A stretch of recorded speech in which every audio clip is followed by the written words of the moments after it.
శ్రోతలకు స్వాగతం. ఈరోజు మొదలుపెట్టబోతున్న నవల నా కథ వింటావా. రచన శారదా అశోకవర్ధన్ గారు. తప్పకుండా నా ఛానల్ని అందరూ సబ్స్క్రైబ్ చేయండి, నన్ను సపోర్ట్ చేయండి. ఇక నవల్లోకి వెళ్దాం. గడియారం టంగు టంగుమని 10 గంటలు కొట్టింది. సరిగ్గా అదే సమయానికి బయట తలుపు దబదబా బాదిన చప్పుడైంది. మంచం మీద కూర్చుని ఆలోచిస్తున్న కవిత గబగబా వెళ్ళి తలుపు తీసింది. దివ్య అతనికి టాటా చెప్పి లోపలికొచ్చింది. ఇంత పొద్దుపోయేదాకా ఎక్కడికి వెళ్ళావు దివ్య అడిగింది కవిత. దివ్య మాట్లాడలేదు. చెప్పులు విప్పి లోపలికి వెళ్ళబోయింది. నిన్నే అంది కొంచెం హెచ్చు స్వరంతో కవిత. సినిమాకి వెళ్ళాను. ఎవరితో? రోహిత్తో వెళ్ళాను. అయినా ఏమిటి ప్రశ్నలు? నేనేదో తప్పు చేసినట్టు విసుక్కుంటూ వెళ్ళబోయింది. ఇలా రోజు అతనితో సినిమాలకి షికార్లకి తిరిగితే నలుగురు ఏమనుకుంటారు? మీ ఇద్దరూ ఇష్టపడితే ఒకరినొకరు చెప్పండి, పెళ్లి చేస్తాను. అంతేకాని ఊరికే అతనితో తిరగడం అందరి కంట్లోనూ పడితే బాగుండదు. అందరూ ఎవరా అందరూ? దివ్య డ్రెస్ మార్చుకొని నైటీ వేసుకుంటూ అంది విసుగ్గా. సమాజం శాంతంగా జవాబు చెప్పింది కవిత. ఆమెకు తెలుసు, ఎదిగిన బిడ్డతో దబాయించి మాట్లాడితే అది పోట్లాటలోకి దిగుతుందని. నాకు సమాజంతో పనిలేదు. నేనేమీ సమాజానికి సంజాషి చెప్పుకోనక్కర్లేదు. విసుగ్గా వెళ్ళి మంచం మీద పడుకుంది దివ్య. కవితకి దివ్య చెప్పే పెడసరి సమాధానాలకి కోపం వస్తోంది. కోపాన్ని అణుచుకుంటూ, ఏ మనిషి సమాజానికి అతీతుడు కాదు. సమాజాన్ని కాదని తిరగడం ఏటికి ఎదురీదడం. సమాజానికి ప్రతివారు జడవాల్సిందే. నేనేమి తప్పు చేయనంత వరకు ఎవరికి భయపడాల్సిన అవసరం లేదు. అక్కడి నుండి వెళ్ళబోయింది దివ్య.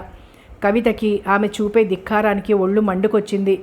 ఆగు, ఈ రోజున నేను అడిగిన ప్రతి ప్రశ్నకి నువ్వు సమాధానం చెప్పి తీరాలి. ఏమిటా తలబిరుస్తనం? ఎందుకు ఆ నిర్లక్ష్యం? అంది కోపంతో ఊగిపోతూ కవిత. దివ్య తీక్షణంగా చూసింది ఆమె వైపు. ఆ చూపులు తూటాల్లాగా గుచ్చుకున్నాయి కవిత గుండెలో. ఈ పిల్లకి ఎలా చెప్పాలో ఏం చెప్పాలో అర్థం కావడం లేదు. అసలు దీనికి నేనంటే అంత కోపం ఎందుకు? ఒక్కొక్కసారి దీని ప్రవర్తన కోపమో అసహ్యమో కూడా తెలియనట్టుగా ఉంటుంది. దీన్ని ఇంత గారావం చేసి పెంచడం తప్పు నాదేనేమో. జీవితంలో ఏది నేను మంచి పని అనుకుని చేసినా అది తప్పుగానే పరిణమిస్తోంది. ఆలోచిస్తున్న కవితని పరికించి చూసి అక్కడి నుండి వెళ్ళబోయింది దివ్య. ఆగు, నీ నిర్లక్ష్యాన్ని మొండి ధైర్యాన్ని ఇంకా నేను భరించలేను అంది కవిత ప్రతి అక్షరాన్ని నొక్కి చెబుతూ. అధైర్యపడవలసింది, తలవంచుకోవాల్సింది తప్పు చేసిన వాళ్ళు. ఆ అవసరం నాకు లేదు అంది తల్లి కళ్ళల్లోకి సూటిగా చూస్తూ దివ్య. కవిత ఉలిక్కి పడింది. నోటమాట రాక అవాక్కైపోయింది. దివ్య తల్లిని మరొకసారి పరికించి చూసి లోపలికి వెళ్ళబోయింది నిర్లక్ష్యంగా. ఏమిటి ఆ పొగరు? ఏం చూసుకునే ఆ గర్వం? కవిత గొంతు వణికింది. మాటలు తడబడ్డాయి. ముందుకు వెళ్ళబోయిన దివ్య అక్కడే ఆగిపోయింది. తల్లి కేసు చూసింది. ఆ చూపుల్లో వెటకారం, ధిక్కారం. కవిత గుండె దడదడలాడింది. ఆ క్షణంలో దివ్యను చూస్తే భయమేసింది కవితకి. అమ్మా, నీ ప్రశ్నలకి సమాధానం కావాలా? చెప్తా విను. నా నిర్లక్ష్యం, నువ్వు చెప్తున్న నీతులను చూసి, నా పొగరు, నా గర్వం, నాలోని ఆత్మవిశ్వాసాన్ని చూసి చాలా ఇంకా వివరంగా చెప్పాలా? ఒక్కొక్క అక్షరాన్ని ఒత్తి ఒత్తి పలికింది దివ్య. కవితకి మతిపోయినట్లు అనిపించింది. గుండె ఆగిపోయినట్టు అనిపించింది. కాళ్ల కింద భూమి రెండుగా చీలిపోయి తనని లోపలికి లాక్కుపోతున్నట్లు అనిపించింది. కళ్ళు చీకట్లు కమ్మాయి. అంతవరకు ఆమెని ఆవహించిన కోపం ఆవిరి కన్నీరై చెంపల మీదుగా జాలువారింది. దుఃఖంతో బాధతో గుండె బరువెక్కింది. అంతలోనే ఏ మూలన ఉన్న ధైర్యం, మొండితనం వీటన్నింటినీ తోసుకుంటూ ముందుకు రావడంతో, ఛీ, దీని ముందు బేలగా నేను ఎడవడమా, జాలిగా అర్థించడమా? ఎవరేమన్నా లెక్క చేయకుండా ఆత్మస్థైర్యంతో ముందుకు సాగిపోయే నేను నా వ్యక్తిత్వాన్ని చంపుకుని దీని ముందు కన్నీరు కార్చడమా? నోనో, అలా జరగదు. అంత నిస్సహాయ స్థితే వస్తే కళ్ళు తుడుచుకుంది కవిత. నన్ను క్షమించు దివ్య, నువ్వింకా చిన్నపిల్లవే అనుకున్నాను. నీకు నా సలహా అవసరమని అనుకుంటూ నాకు తోచింది చెప్తూ వచ్చాను. కానీ ఆ అవసరం ఇక లేదని, నువ్వు చాలా ఎదిగిపోయావని ఇప్పుడే తెలుసుకున్నాను. అయినా ఒక్క విషయం చెప్తున్నాను విను. లోకం నువ్వు అనుకుంటున్నంత మంచిది కాదమ్మా. మనిషి ఆయువును పెంచే అమృతము, ప్రాణాలు తీసే కాలకూట విషము రెండూ కలిసి ఒకే సముద్రంలో ఉన్నట్టు మంచి చెడు ఈ లోకంలో కలబోసుకొని ఉంటాయి. మంచేదో తెలుసుకుని ఎంచుకోవడం, చెడుని విస్మరించడం మన చేతుల్లోనే ఉంది. మన విచక్షణ జ్ఞానం పైన ఆధారపడి ఉంది. మంచిని ఎంచుకుంటే జీవితమనే ఈ వైకుంఠపాళిలో సోపానాలు ఎక్కవచ్చు. చెడుని ఎంచుకుంటే పాము నోట్లో పడి పాతాళానికి పడిపోవలసి వస్తుంది.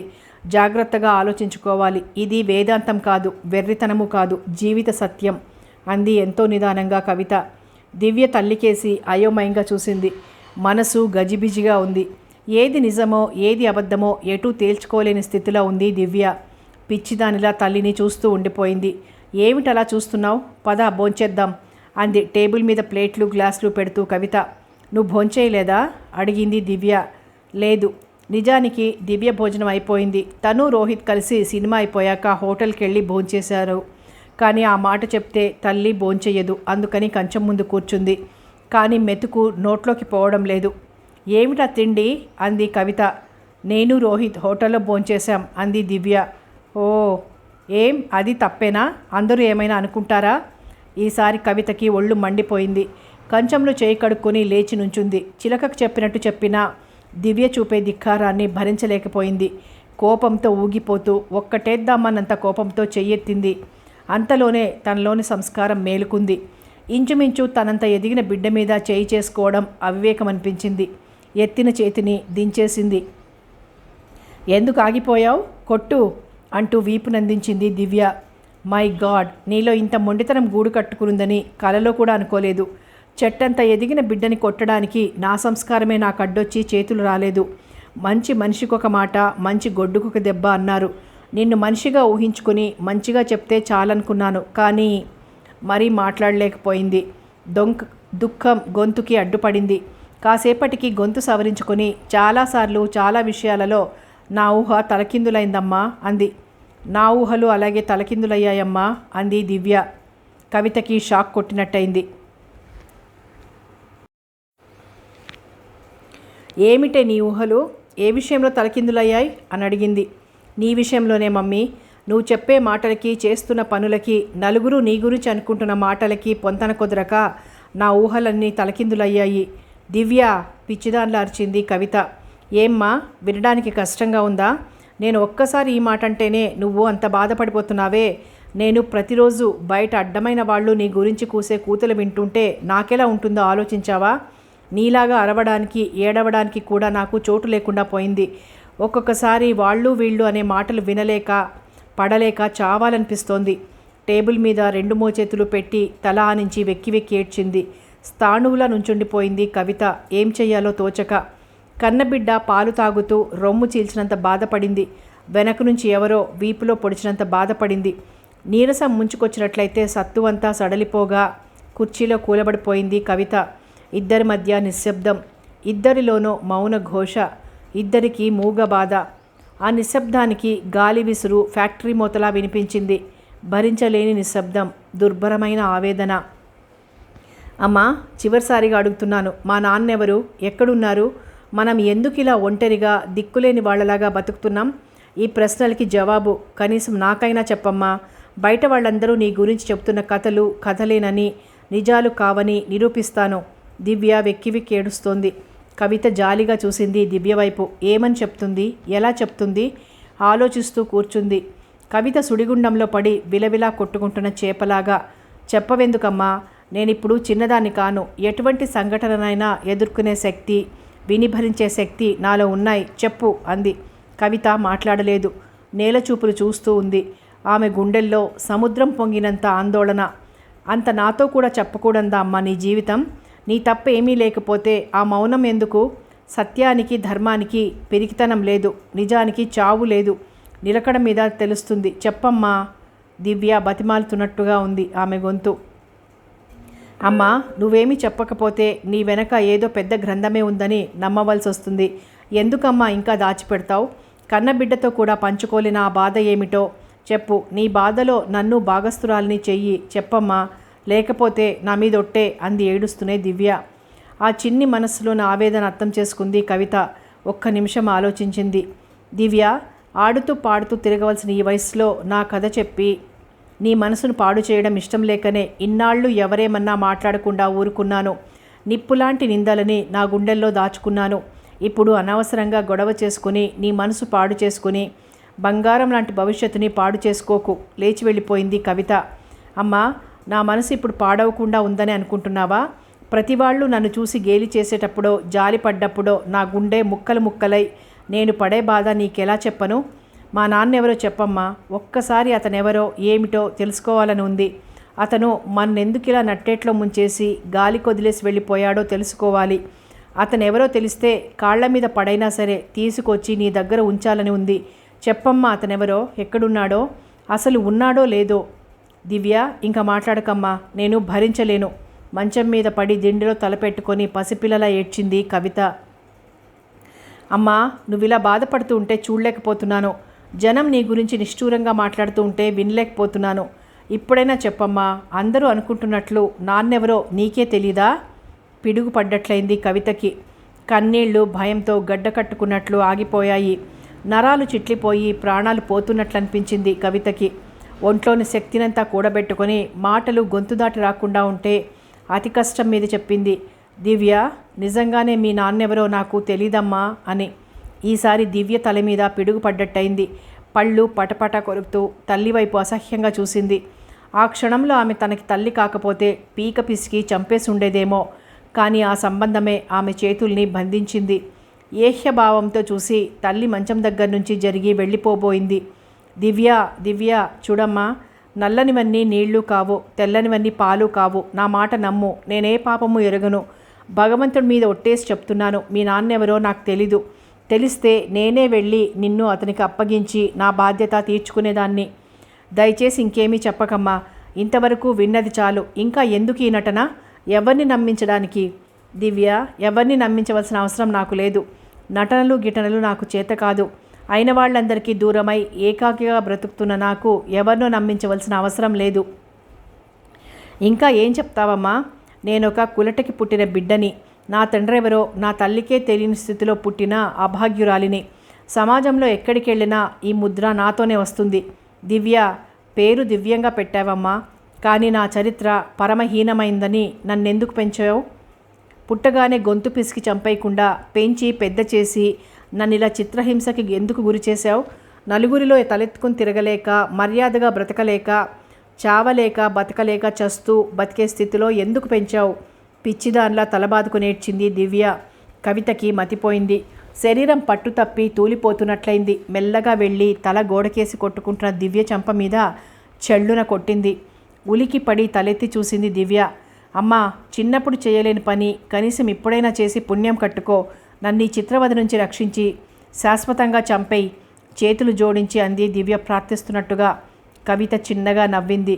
ఆ నవ్వులో పేలవం, ఆ నవ్వులో అదో రకమైన ఆనందం. దివ్య చేయి పట్టుకొని తీసుకొచ్చి మంచం మీద తన పక్కన కూర్చోబెట్టుకుంది. దివ్య, నాకు ఈ రోజున నిన్ను చూస్తే చాలా గర్వంగా ఉందమ్మా. నీతో ఏ విషయాన్నైనా భరించే శక్తి కలిగినందుకు, నా కృషి నిన్ను తీర్చిదిద్దడంలో ఫలించినందుకు నాకు మహదానందంగా ఉంది. కూర్చో, ఈరోజు అన్ని విషయాలు చెప్పేస్తాను అంటూ దివ్య తలనిమురుతూ మంచం మీద తన పక్కన కూర్చోబెట్టుకుంది. దివ్య తల్లికేసి ఆశ్చర్యంగా చూస్తూ కూర్చుంది. అది నేను BA ఫైనల్ పరీక్షలు రాస్తున్న రోజులు చెబుతోంది కవిత. దివ్య ప్రతి అక్షరం నోట్ చేసుకుంటూ వింటోంది. కళ్ళు కుండపోతగా వర్షిస్తున్నాయి. ఏడుపు ముంచుకొస్తూ గొంతులోంచి మాట రానియడం లేదు. తనను తాను నిభాయించుకోవడానికి ప్రయత్నాలు చేస్తూ చెప్పడం మొదలుపెట్టింది కవిత. అది సికింద్రాబాద్ బేగంపేట దగ్గర ఉన్న ఒక పోష్ లొకాలిటీలో ఉన్న బంగ్లా. ఇంటి ముందు చిన్న పూల తోట, పోర్టికోలో పార్క్ చేసున్న ఎర్రటి మారుతి కారు. ఇంట్లోకి వెళ్తే అందంగా ఉన్న ఇంటికి అనురాగ దీపాలు వెలిగించే ఇల్లాలు సీతాదేవి. ఆమెకి అందాన్ని చేకూర్చే చిలకల్లాంటి చిన్నారులు క్రాంతి, కావ్య. ఆ ఇంటి యజమాని రామానంద్, బీటెక్ LLB, BHELలో కంపెనీలో ఆఫీసర్. ఆ ఇల్లు, ఇంట్లో వాళ్ళు కూడా చూడముచ్చటగా అన్యోన్య దాంపత్యంతో ఉన్నదానిలో హాయిగా ఉండేవారు. వీరి జంట చూసేవారికి కన్నుల పంటగా ఉండేది. సీతారాములు అనేవారు. పేర్లు కూడా అలాగే కలిశాయి.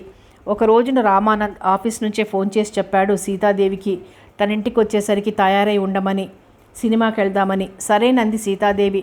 వెంటనే క్రాంతిని, కావ్యని పిలిచి ముస్తాబు చేసింది. క్రాంతి 6వ క్లాస్లో ఉన్నాడు.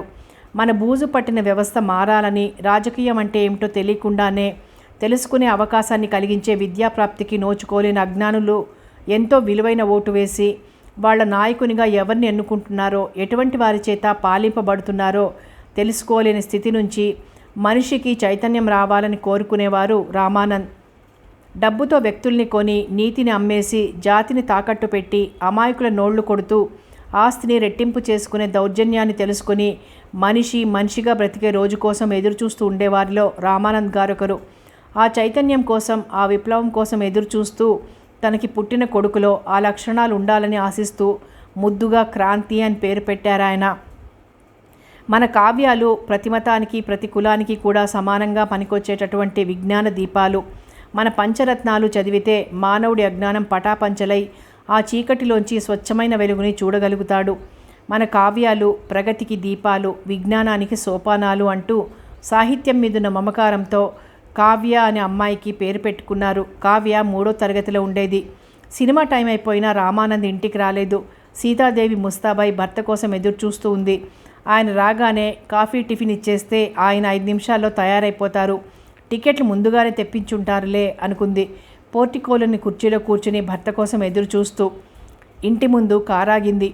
సీతాదేవి లేచి నించుంది. క్రాంతి, కావ్య కారు దగ్గరికి వెళ్ళారు తండ్రొచ్చాడని. కానీ కారు వెనక డోరు తెరిచి 4 మనుషులు మోసుకొచ్చారు రామానంద్ గారి శరీరాన్ని. ఏం చూస్తోందో అర్థం కాలేదు సీతాదేవికి. వాళ్ళేం చెప్తున్నారో బుర్రకెక్కడం లేదు. ఆ దృశ్యాన్ని చూస్తూ స్థాణువులా నుంచుండిపోయింది. క్షణంలో ఊరువాడ ఏకమైంది. ఎన్నో గొంతుకలు ఏవేవో అంటున్నారు. గుండెపోటట. మాయదారి కాలం కాకపోతే డాక్టర్ దగ్గరికి తీసుకెళ్లేలోగా 1/2 గంట కూడా పట్టకుండా ప్రాణం పోవడమేమిటి? ముసలాడా ముతకాడా 3 పదులు కూడా పూర్తిగా దాటందే. కలికాలం కాకపోతే ఏమిటి? రోగమా, నొప్పా, మంచం మీద పడున్నాడా? ఈ అకస్మాత్ మరణాన్ని ఎలా చెప్పాలో అర్థం కావడం లేదు. సినిమాకి వెళ్దామని తయారుగా ఉండమన్నట్ట వీళ్ళంతా ముస్తాబై కూర్చున్నారు, ఆవిడ, పిల్లలు. కానీ అంతలోనే ముంచుకొచ్చింది మృత్యువు. గద్దలా తన్నుకుపోయింది. పిల్లలిద్దరూ చిన్నవాళ్ళు, అసలు దంపతులే చిన్నవాళ్ళు. ఈ పిల్లల్ని పెట్టుకొని ఎలా బతుకుతుందో ఆ ఇల్లాలు. ఈ కుర్ర కుంకలిద్దరూ పెద్దవాళ్ళు కావాలి. అప్పటికి తెల్లారాలి ఆమె బతుకు. ఇలా ప్రతి మాట ఆమె చెవిలో పడుతున్నా పలక్కుండా ఉలక్కుండా కూర్చుంది సీతాదేవి. ఆమెలో చలనం లేదు, ఏడుపు లేదు, మాట లేదు, మంతి లేదు. కొయ్యబారిపోయింది. మీ వాళ్ళెవరికి చెప్పాలో చెప్పండి, ఆ ఏర్పాట్లు చేస్తాం అన్నారు రామానంద్ గారి మేనేజింగ్ డైరెక్టర్. సీతాదేవి బదులు పలకలేదు. ఆమెను పట్టి ఊపేశారు పక్కింటి పిన్నిగారు, వాళ్ళమ్మాయి సరళ. ఈ గందరగోళానికి ఏడుపు లంకించుకున్నారు క్రాంతి, కావ్య. ఇద్దరూ తల్లి కాళ్ళను చుట్టేశారు. అలా పట్టుకుని రాగాలు పెడుతున్న బిడ్డల్ని చూసి సీతాదేవి గుండె చెరువైంది. భూమి బద్దలైనట్లనిపించింది. తన నెత్తిన పిడుగు పడ్డట్లనిపించి విధి అనే క్రూర రాక్షసి తన భర్తని నిర్దాక్షిణ్యంగా పొట్టన పెట్టుకున్నట్లనిపించింది. లేచి వెళ్ళి అతని గుండెల మీద గుండె పెట్టి మొహం మీద మొహం పెట్టి గట్టిగా ఏడ్చింది. దిక్కులు పిక్కటిల్లేలా ఏడ్చింది. గుండె బద్దలయ్యేలా ఏడ్చింది. ఆ రోదన, ఆవేదన ఏవీ ఏ దేవుళ్ళకి వినిపించలేదు. కాలం వికృతంగా విలయతాండవం చేసింది. తెల్లవారేటప్పటికీ బెంగళూరు బస్సులో దిగారు తల్లి, అన్నయ్యలిద్దరూ. వదినలు, చెల్లాయి. తన బలగమంతా ఇంటి నిండా నిండిపోయినా ఏదో వెలితి. అంతా శూన్యం, కటిక చీకటి. దారి కనిపించడం లేదు సీతాదేవికి. తల్లో పూలు, నుదుట తిలకం, సినిమాకి వెళ్ళాలని కట్టుకున్న కొత్త చీర ఆమెని పరిహసిస్తున్నట్లనిపించింది. ఎగతాళి చేస్తున్నట్లనిపించింది. పూలు తెంపి పారేసింది. బొట్టు తుడిపేసింది. కసి తీరక చీర చింపైపోయింది. మత్తు ఇంజెక్షన్ ఇచ్చి పడుకోబెట్టారు డాక్టర్. ఆ తర్వాత అంతా యాంత్రికంగా జరిగిపోయింది. ఎక్కడి వాళ్ళు అక్కడికి వెళ్ళిపోయారు. అన్నయ్యలు ఆమెని, పిల్లల్ని బెంగళూరు తీసుకెళ్లారు. ఊరు కాని ఊరు, తనది కాని తన ఇల్లు. తను పుట్టి పెరిగిన ఇంట్లోనే తను గెస్టు. ఎన్నాళ్ళు 3 మనుషుల్ని గెస్టుగా ఉంచుకోవాలి? అన్నా వదినల సమస్యలు, ఎటూ చెప్పలేని తల్లి దుస్థితి ఏకాంతంలోనే గ్రహించింది సీతాదేవి. తలచెడి పుట్టింటికి చేరకూడదనుకుంది. అయిన వాళ్లను దేహి అని అడగకూడదనుకుంది. పిల్లలిద్దరినీ చూసింది. వారిలో తన రక్తంతో పాటు రామానంద్ రక్తం కనిపించింది. వారికి తన నీడ అవసరం, తన అండదండలు అవసరం. వారిని పెంచి పెద్ద చేసే బాధ్యత తనే వహించాలి. భర్త స్థానాన్ని కూడా తనే పొంది ఆ పిల్లలకి తండ్రి, తల్లి అన్నీ తనే చూసుకోవాలి. తన బిడ్డలు ఎవరి దయాదాక్షిణ్యాల మీద ఆధారపడకూడదు. భర్త కోరిక ప్రకారం క్రాంతి ఇంజనీర్ కావాలి. 10 మందికి నీడ కల్పించే సమర్థుడు కావాలి.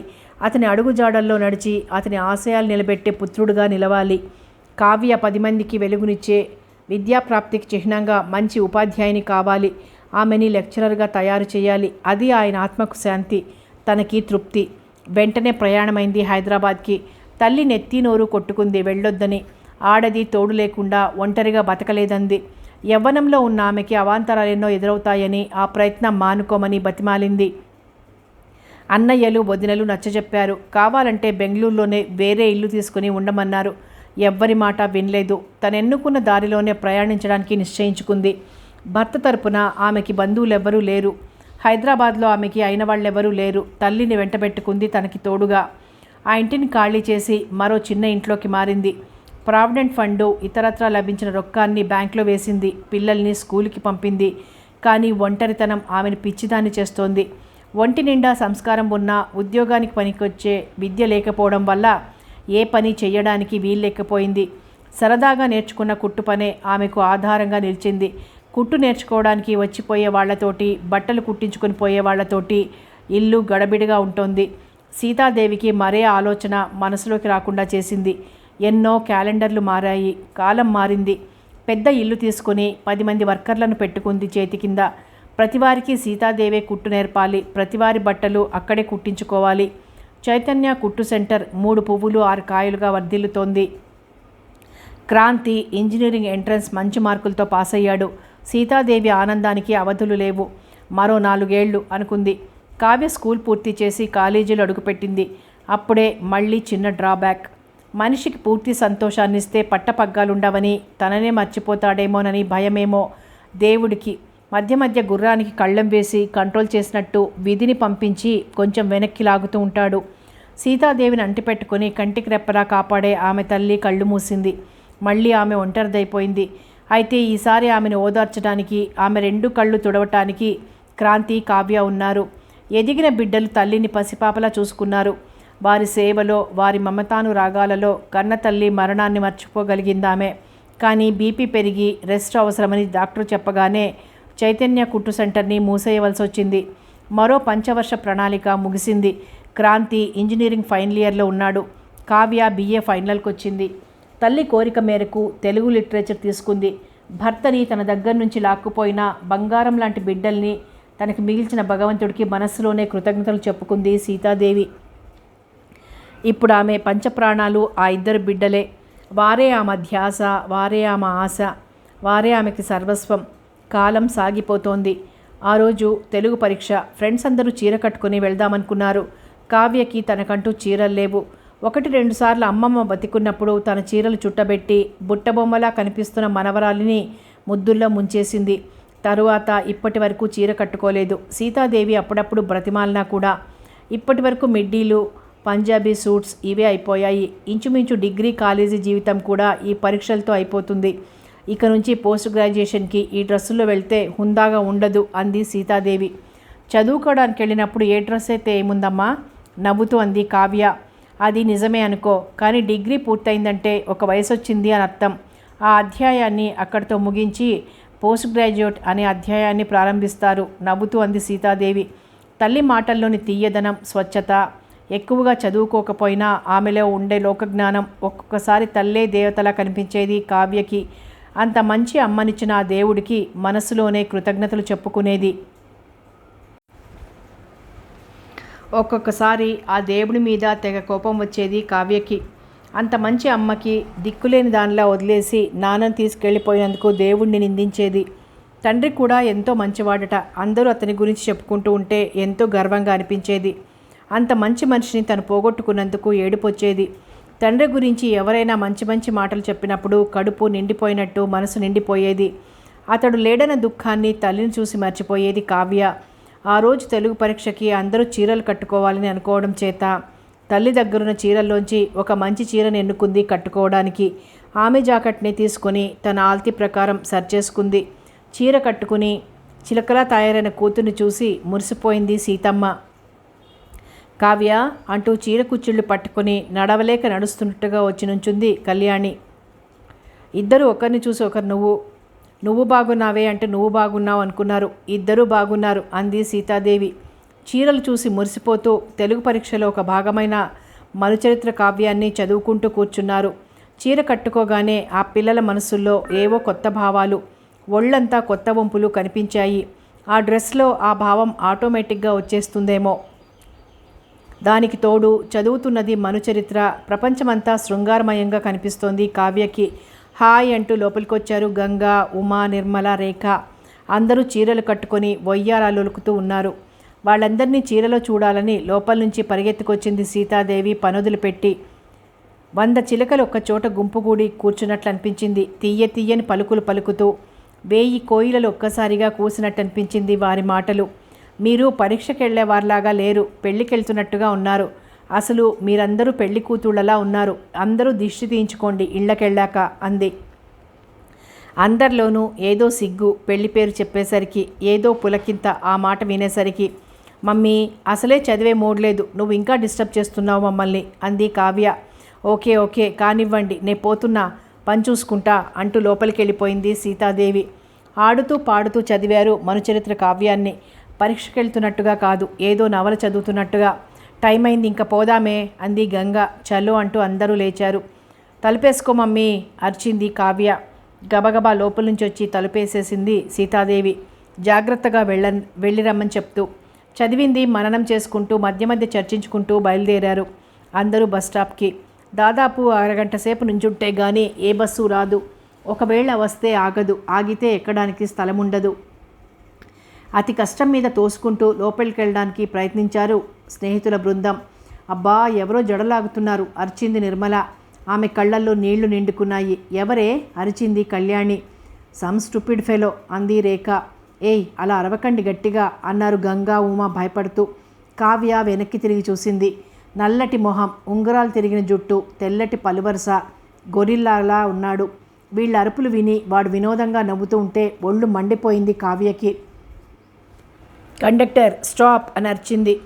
కండక్టర్ బస్సు ఆపాడు. బస్సు దిగి గబగబా నడిచి వాడి దగ్గరికి వెళ్ళింది కావ్య. చాచి అతని చెంప మీద లెంపకాయ కొట్టింది. దాంతో బస్సులో ఉన్న వాళ్ళంతా కిందికి దిగారు. అందరూ కావ్య ధైర్యానికి మెచ్చుకుంటూ వాడిని తిడుతూ ఉండడం గమనించడమే కాకుండా ఆడదాని చేతిలో 10 మంది మధ్య చెంపదెబ్బ తిన్నందుకు అవమానంతో పరిగెత్తాడు వాడు. చాలా మంచి పని చేశావమ్మాయి. ఆడపిల్లలు ఏం చేసినా పడుంటారు అన్న ధైర్యంతోటే వాళ్ళు అలా చేస్తుంటారు. నీలాగా కొందరైనా తిరగబడితే బుద్ధొస్తుంది అన్నాడు ఒక ముసలాయన కావ్యని అభినందిస్తూ. కావ్య అపర కాళికాదేవిలా ఉంది కోపంతో. బస్సు కదిలింది. మది నిండా శృంగారాన్ని నింపుకొని వయ్యారంగా వెళ్తున్న ఆ చిన్నారుల మనసుల్లో భయం, ఆందోళన చోటు చేసుకున్నాయి. కొద్దిసేపట్లో గమ్యం చేరుకొని ఎలాగో పరీక్ష రాశారు. ఆ రోజు కాలేజీలో అంతా ఇవే మాటలు. లెక్చరర్ల దాకా పాకింది ఈ విషయం. అందరూ కావ్యని పిలిచి సంగతి తెలుసుకుని ఆమెను అభినందిస్తూ వచ్చారు. ఆ రోజు కావ్య ఆ కాలేజీకే హీరోయిన్ అయింది. అంతకుముందు కూడా 1-2 సార్లు ఇలాగే బస్టాండ్లోనూ షాపింగ్కి వెళ్తున్నప్పుడు మగపిల్లలు ఎగతాళిగా మాట్లాడితే మందలించింది, మళ్ళీ మాట్లాడకుండా. ఇంకోసారి తను కళ్యాణి కలిసి బజార్కి వెళ్ళి ఏదో కొనుక్కుని ఇంటికొస్తుంటే 2 రౌడీ వెదలు వెంటపడ్డారు. ఒరేయ్ కళ్ళు జిగేలు మండం లేదు అన్నాడు ఒకడు. అవును మెరుపుల్లా ఉన్నారు అన్నాడు ఇంకొకడు. నీ మొహం యాపిల్స్లా ఉన్నారు అన్నాడు మొదటివాడు. కొరికి తినేయాలనుంది అన్నాడు రెండోవాడు. కళ్యాణికి వణుకు పుట్టింది. అడుగు పడడం లేదు భయంతో. వాళ్ళు వీళ్ళకి మరీ దగ్గరగా వచ్చి నడుస్తున్నారు. కళ్యాణి కుక్కలు మురుగుతూ ఉంటే ఏం చేయాలి అంది నవ్వుతూ కావ్య. చెప్పు తీసుకుని కొట్టాలి కదూ, అది కూడా తెలీదా? కళ్యాణి కేసు చూసి నవ్వుతూ అంది.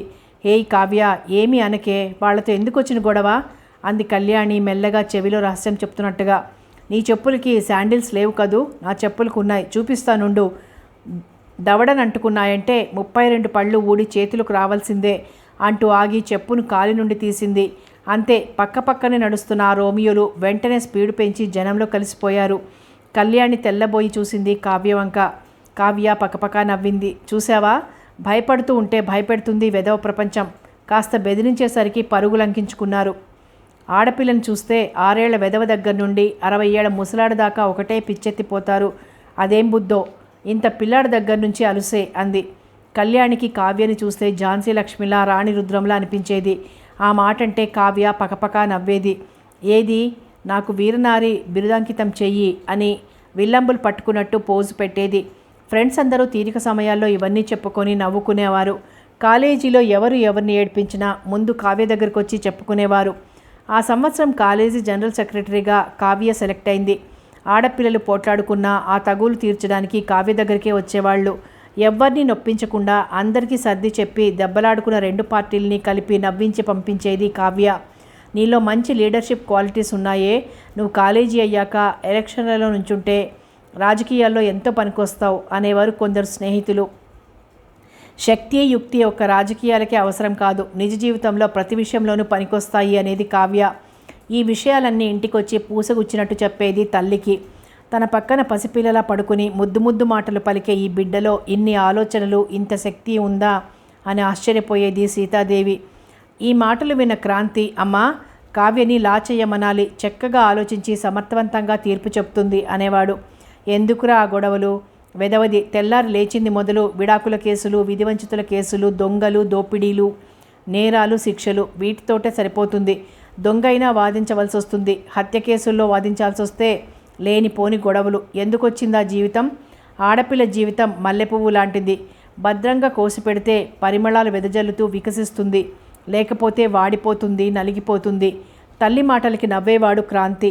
అమ్మా అలా అనుకుంటే ప్రపంచంలో ఆడ డాక్టర్లు ఉండరు, ఆడ లాయర్లు ఉండరు. అసలు ఆడవాళ్ళు తిని కూర్చోవడం తప్ప ఇంకా ఏ పని చేయకూడదు. స్త్రీలు అన్ని రంగాల్లో విజృంభించి ప్రగతి సాధిస్తున్న ఈ సమయంలో నువ్వు కొన్ని శతాబ్దాలు వెనక్కెళ్ళి మళ్ళీ ఆమెను షోకేస్లో బొమ్మలాగా ఆ సిద్ధాంతాన్నే బోధిస్తున్నావు. ప్రగతిశీలురు నీ మాటల్ని ఖండిస్తారమ్మా అనేవాడు. అవన్నీ నాకు తెలీదు, నా బిడ్డ మాత్రం ఏ ఉద్యోగం చెయ్యదు అనేది. మరైతే ఈ చదువెందుకు అనేవాడు క్రాంతి. చదువు విజ్ఞానం కోసం, ఇల్లు చూసుకోవడంలోనూ, పిల్లల్ని పెంచుకోవడంలోనూ, తెలివిగా శాస్త్రోక్తంగా పనులు చేసుకుపోవడానికి చదువు పనికొస్తుంది. చదువు వల్ల సంస్కారం పెరుగుతుంది. అందుకోసం ప్రతి ఆడపిల్ల కనీసం డిగ్రీ వరకైనా చదువుకోవాలి. ప్రతి తల్లి తన బిడ్డల్ని చదువు సంధ్యాలేని ఆయాల చేతిలో పెట్టేసి తను ధనార్జన కోసం పరుగులు తీస్తే ఇంటికి వచ్చేసరికి ఈశ్వరోమని పెరుగుతున్న బిడ్డలు, అశ్రద్ధగా పెరుగుతున్న బిడ్డలు కనబడితే వాళ్ళ మీద విసుక్కుంటూ వాళ్ళని చీదరించుకుంటూ డాక్టర్ల చుట్టూ తిరుగుతూ ఎందుకు ఆ సంపాదన? ప్రతి తల్లి తన బిడ్డలకి తనే ప్రథమ గురువు కావాలి. ఆరోగ్య విషయాలు, ఆహార విషయాలు తనే స్వయంగా దగ్గరుండి చూసుకోవాలి. అందుకు చదువు కూడా తోడైతే తల్లే తన బిడ్డలకి ఉత్తమ నర్సుగా, ఉత్తమ టీచర్గా ఉంటుంది అనేది.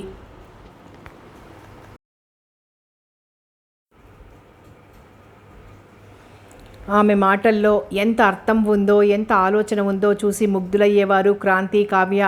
నేను నీ మాటే వింటానమ్మా అనేది పసిపిల్లల తల్లిని చుట్టేస్తూ కావ్య. అవసరం అనుకున్నప్పుడు ఆడవాళ్ళు ఉద్యోగం చేయడంలో తప్పులేదు, కానీ కేవలం సంపాదించాలనే తృష్ణతోనో ఉద్యోగాల కోసం ఎగబాకడం నాకు ఇష్టం లేదు అనేది. ఆమె ఆలోచనలు ఎంత సబబైనవో తెలుసుకొని అటువంటి తల్లికి బిడ్డలైనందుకు గర్విస్తూ మురిసిపోయేవారు క్రాంతి, కావ్య. అప్పుడు ఏమైందో తెలుసా? పొట్ట చేత్తో పట్టుకొని పగలబడి నవ్వింది కావ్య. ఎలా తెలుస్తుంది? నవ్వైనా చెప్పు, చెప్పైనా నవ్వు. కావ్య అలా నవ్వుతుంటే తను చిన్నగా నవ్వాడు క్రాంతి. బస్సాపేసి గబగబా దిగి చెంప మీద ఒక్కటిచ్చేసరికి వేడి వేడి చపాతీలా ఉడాయించడానికో వెనక్కి తిరిగి చూడకుండా బస్సులో ఉన్న వాళ్ళందరూ నన్ను మెచ్చుకున్నారు నా ధైర్యానికి. వెరీ గుడ్, ఆడపిల్ల అంటే అలా ఉండాలి, నోరు విప్పితే వేడివేడి చపాతీలు పెట్టేటట్టు. మళ్ళీ ఇద్దరు నవ్వుకున్నారు. కావ్య, నువ్వు కరాటే నేర్చుకోకూడదు? నేనా? అమ్మ చేస్తే ఒప్పుకోదు, నేను ఒప్పిస్తానుగా. ఈ రోజుల్లో ఆడపిల్లలందరికీ కరాటే రావడం ఎంతో అవసరం. ఆడపిల్లని నాజూగ్గా పెంచవలసిన రోజులు కావివి. ఆత్మరక్షణ కోసం, తనంతాను ఆపదల నుంచి కాపాడుకోవడం కోసం ప్రతి ఆడపిల్ల కరాటే నేర్చుకోవాల్సి ఉంది. నేనే గనక ముఖ్యమంత్రినైతే ప్రతి బడిలో డ్రిల్లు నేర్పించినట్టే కరాటే కూడా కంపల్సరీగా నేర్పించాలని రూల్ పాస్ చేసేవాణ్ణి. దానివల్ల పోలీస్ శాఖ వారు కూడా సంతోషిస్తారు. పోలీస్ శాఖ వారికి ఎందుకు సంతోషం? ఆడపిల్లల ఆపదలో చిక్కుకునే అవకాశాలు చాలా తక్కువైపోతాయి కాబట్టి. ఇద్దరు పెద్దగా నవ్వారు. పని చేసుకుంటున్న వీళ్ల సంభాషణ విన్న సీతాదేవి వీళ్ళ దగ్గరకు వచ్చి నుంచుంది. ఆమెను చూడగానే ఇద్దరు మాటలు మార్చేసి సీరియస్గా ఎకనామిక్స్ గురించి మాట్లాడడం మొదలుపెట్టారు. అది ఆమె గమనించినా ఏమీ తెలియనట్టుగా వాళ్ళ కేసు చూసింది. ఇద్దరూ తలంచుకున్నారు. క్రాంతి, ఇందాకేమన్నావు? అబ్బే ఏమీ అనలేదే, అసలు నీతో నేను మాట్లాడలేదు. నాతో కాదు బాబు, చెల్లాయితోనే. ఏం చెప్తున్నావు అని. నేనేం చెప్తున్నాను? ఎకనామిక్స్ చెప్తున్నాను. నీ ఇంజనీరింగ్లో ఎకనామిక్స్ కూడా చెప్తారా? ఆమె వ్యంగ్యంగా మాట్లాడుతోందని తెలిసినా తెలియనట్టుగా ఏదో కాస్త అక్కడక్కడ చదివింది చెప్తున్నాను. అక్కడక్కడ చదివింది, అక్కడక్కడ చూసింది మనకి పనికిరావు సరికదా. అలా తెలిసి తెలియకుండా రాస్తే ఉన్న మార్కులు కూడా పోతాయి, అంటే వచ్చే మార్కులు కూడా రావన్నమాట నవ్వుతూ చెప్పింది. క్రాంతి తల వంచుకున్నాడు. అతని గడ్డం పట్టుకొని తల పైకెత్తింది సీతాదేవి. బాబు, తల వంచుకునే పనులు మనం ఎప్పుడూ చేయకూడదు. కరాటే నేర్చుకున్నా, కత్తిసాము నేర్చుకున్నా ఆడపిల్లే. మానసికంగా ధైర్యవంతురాలే కావచ్చు, కానీ శారీరకంగా పురుషుడు ముందు బలహీనురాలే బాబు. ఒకరు ఒక విషయంలో గొప్పవారైతే మరొకరు ఇంకొక విషయంలో గొప్పవారు. ఇద్దరూ అన్నింటిలోనూ సమవుజ్జి అయితే ఒకరిని ఒకరు లక్ష్య పెట్టుకోరు, గౌరవించుకోరు. స్త్రీ మానసిక శక్తిని పురుషుడు హర్షిస్తాడు. పట్టుదలకు పోతే ఆమె ముందు అపజయాన్ని పొందుతానేమోనని భయపడతాడు. అలాగే మగవాడి కండల ముందు ఆడది ఓటమిని అంగీకరించక తప్పదు. ఒక్కోసారి అతనిలోని ఆ శక్తికి ముగ్ధురాలైపోతుంది కూడా. ఇలా ఒకరిలో లేనిది మరొకరిలో ఉంటే ఒడిదుడుకులొచ్చినా గొడవలు జరిగినా సర్దుకుపోవచ్చు. లేకపోతే సంసారాలు నిలవవు, మనుగడ సాధ్యం కాదు. ఉదాహరణకి భార్యాభర్తలిరువురు దుబారాగా ఖర్చు పెట్టే రకమే అయితే ఆ సంసారం గుల్లైపోయి పిల్లలు బజార్ పాలవుతారు. అలా కాక ఒకరిలో అయినా పొదుపు అనేది ఉంటే కొంచెంలో కొంచెం మెరుగ్గా ఉంటుంది. అలాగే ఇద్దరూ తెలివి తక్కువ వారే అయినా, ఇద్దరూ దుష్టులే అయినా, లేక ఇద్దరూ అమాయకులే అయినా, లేక ఇద్దరూ కొంపలు ముంచే తెలివిగలవారైనా ఆ ఇల్లు సరిగ్గా ఉండదు. కొన్నింటలో కొందరికి అసమానతలు ప్రకృతే కల్పించింది. కొందరిలో కొన్ని లోపాలు ఉండడం వల్లే, కొన్ని బలహీనతలు ఉండడం వల్లే ఒకరినొకరు అర్థం చేసుకోవడానికి ప్రయత్నిస్తారు, గౌరవించుకోవడానికి ప్రయత్నిస్తారు. అందరూ సమానులే అయితే ఎవ్వరూ ఎవరిని ఖాతరు చెయ్యరు అంది సీతాదేవి. ఆమె చెప్పిన సుదీర్ఘమైన ఉపన్యాసాన్ని విని ఈ కొత్త సిద్ధాంతం గురించి ఆలోచిస్తూ కూర్చున్నారు క్రాంతి, కావ్య. క్రాంతి, కరాటేలు, కుస్తీలు నేర్చుకున్నంత మాత్రాన కొన్ని ట్రిక్కులు, ఆత్మరక్షణకు పనికొచ్చే కొన్ని యుక్తులు తెలియొచ్చేమో కానీ సహజంగా ఆడపిల్లకుండే శారీరక బలహీనత ఎక్కడికి పోతుంది? అలాంటి ఆలోచనలు రానివ్వకండి మనసులోకి అంది. ఆమె చెప్పే విధానాన్ని చూసి ఆమెకి ఇంకేం చెప్పినా లాభం లేదని, ఆమె అభిప్రాయాలు మార్చుకోదని తెలిసి వాళ్ళిద్దరూ మౌనంగా ఉండిపోయారు. కాసేపాగి మళ్ళా ఆవిడే అందుకుంది. చూడమ్మా కావ్య, ఎంతటి దౌర్భాగ్యుడైనా అర్భకుడైనా మొగుడు ఆడదాని చేతిలో దెబ్బతినడం భరించలేడు. అలా దెబ్బతిన్నవారు జరిగిన విషయాలు చస్తే మర్చిపోరు. వాడి హృదయంలో ఆ అవమానం అగ్నిలా రగులుకుంటూనే ఉంటుంది. ద్రౌపది నవ్విందని తనని చూసి దుర్యోధనుడు చేసిన ప్రతిజ్ఞలేమిటి? వాళ్ళ పంతం చెల్లించుకోవడానికి, ప్రతీకారం తీర్చుకోవడానికి ఏమైనా చేస్తారు. ఆమెలో ఆందోళన, భయం చోటు చేసుకున్నాయి. అది గ్రహించిన కావ్య మాట మార్చడానికి ప్రయత్నిస్తూ, ఆకలేస్తోందమ్మా, వంట అయిందా లేదా అంది చేత్తో కడుపును పట్టుకుని తల్లి వంక చూస్తూ. అయిపోయింది, చారులో తిరగమాత పెడదామనుకుంటూ ఎందుకో ఇటొచ్చేసరికి మీ మాటలు వినబడ్డాయి, ఆగిపోయాను. అలా చాటుగా వినకూడదు ఇతరుల మాటల్ని. కానీ ఈ విషయం నాకు తెలుసు, మీరు నాతో చెప్పరని, అందుకే విన్నాను కావ్య. ఎందుకమ్మా ఆ రౌడీ విధవల గొడవ మనకి? ఎందరో ఆడపిల్లలు వాళ్ళకి జరుగుతున్న అవమానాలను సహిస్తూ తలంచుకుని వెళ్ళిపోతున్నారు. బురదలో రాయేస్తే మన మొహాన చిందుతుంది. మన సమాజంలో మార్పు రావాలి, మన ఆలోచనల్లో మార్పు రావాలి. చదువు సంధ్యలకి నోచుకోలేని వాళ్ళు, చదువుకోవడానికి బద్దగించేవాళ్ళు ఈ రోజున సినిమాలు చూసి అందులోని ప్రతి విషయాన్ని అనుకరించడానికి ప్రయత్నిస్తున్నారు. అంటే మనం చూస్తున్న సినిమాల్లో ఈ రోజున అర్థం లేని ప్రేమ కథలు, ప్రతీకారాలు, హత్యలు, దొంగతనాలు, దోపిడీలు ఇవే కదూ. ఇవి చూసి వాళ్ళు ఆ పాత్రల్లాగా ప్రవర్తించాలని ప్రయత్నం చేస్తూ ఉంటారు. ఇటువంటి సినిమాలు తీస్తున్నంతకాలం ఈ జనం విరగబడి అదే పరమావధిగా చూస్తున్నంతకాలం మనకి ఆందోళన, అస్తవ్యస్తాలు తప్పవు. గొంగట్లో భోంచేస్తూ వెంట్రుకలు ఏరడానికి ప్రయత్నం చేస్తే ఏం లాభం చెప్పు? మామూలుగా అయితే ఆమె అంత సుదీర్ఘ ఉపన్యాసం ఇవ్వడానికి మొదలు పెట్టగానే సుత్తి అనర్చి ఆమెను మాట్లాడనీయకుండా అల్లరి చేసేవారే క్రాంతి, కావ్య. కానీ ఈ రోజున ఆమె మాట్లాడుతున్న ప్రతి మాట వెనక ఎంతో నిజం ఉండడమే కాకుండా వ్యక్తమైన బాధ, భయము ఆమె గొంతులో ధ్వనించడంతో మాట్లాడకుండా విన్నారు ఇద్దరు. సీతాదేవి గబగబా లోపలికి వెళ్ళిపోయింది. చారులో తిరగమూత పెట్టింది. ఇంగువ వాసన గుప్పున నాసికా పుటాలకు తగిలి వెంటనే నోరూరింది కావ్యకి. మంచి వాసన వస్తోంది కదూ అన్నాడు క్రాంతి. ఆకలి అమ్మా, అన్నం, పసిపిల్లల అరిచింది కావ్య కూర్చున్న చోటు నుంచి లేవకుండా. అయిపోయింది, 5 నిమిషాలు వంటింట్లోంచే సమాధానం చెప్పిందామె. క్రాంతి వెళ్ళి డైనింగ్ టేబుల్ మీద కంచాలు, గ్లాసులు అమర్చాడు. ఎప్పుడూ అంతే, కాస్త తీరిగ్గా ఉంటే వెళ్ళి తల్లి వెనకాలి తిరుగుతూ కబుర్లు చెప్తూ ఏవో చిన్న చిన్న పనులు చేస్తూ ఉంటాడు. నువ్వు ఆడపిల్లవై అది మగాడవ్వాల్సింది అనేది సీతాదేవి. ఇదంతా ఎందుకో తెలుసా అమ్మా? రేపు పెళ్ళామొచ్చి ఆవిడగారు మంచం దిగకుండా కూర్చున్న చోటికే బెడ్ టీ అందించమంటే అయ్యగారు ఎస్ మేడం అని అందించడానికి అంది కావ్య. ఈ పెళ్లి మాటలు వినగానే తల్లి జ్ఞాపకం వచ్చింది సీతాదేవికి. ఈ గడుగ్గా ఈ పెళ్లి చూడందే చచ్చిపోనే అనేది తల్లి. ఏం అన్నయ్య పెళ్లి చూడాలని లేదా అమ్మమ్మ? కొంటెగా అడిగేది కావ్య. కథ కొనసాగుతుంది.